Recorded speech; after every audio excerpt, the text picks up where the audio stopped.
आजची आपली रेसिपी एकदम खास आहे। ही अतिशय जुनी आणि पारंपरिक रेसिपी आहे।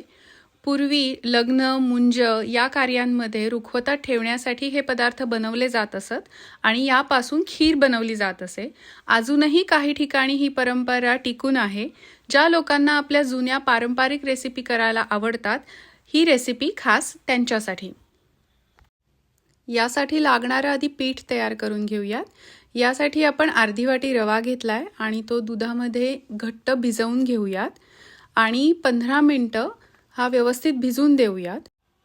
आता हे पीठ थोडं मऊ होण्यासाठी आपण याचे थोडे छोटे छोटे गोळे करून हे मिक्सरमध्ये बारीक करून घेऊयात, ज्याने हे पीठ एकदम छान एकजीव होईल आणि मऊ होईल। ही शॉर्टकट पद्धत आहे, पण नाहीतर हे पीठ बत्त्याने कुटून घेऊन मऊ करून घेतात।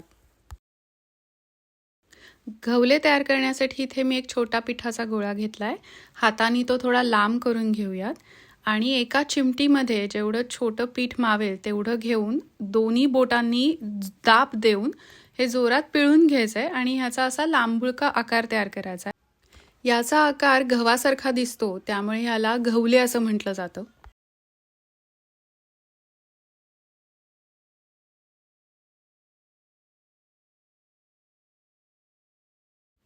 बोटवे तयार करण्यासाठी पिठाचा छोटा गोळा घेऊन तो गोल करून त्याला फक्त हाताने थोडासा लांबुळका आकार करून घ्यायचा आहे।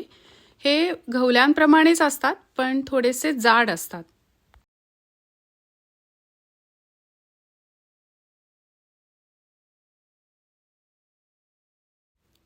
नखुल्या करण्यासाठी पिठाचा एकदम छोटासा गोळा घेऊन तो चपटा करून हलक्या हाताने त्याच्यावर नख उठवायचा आहे।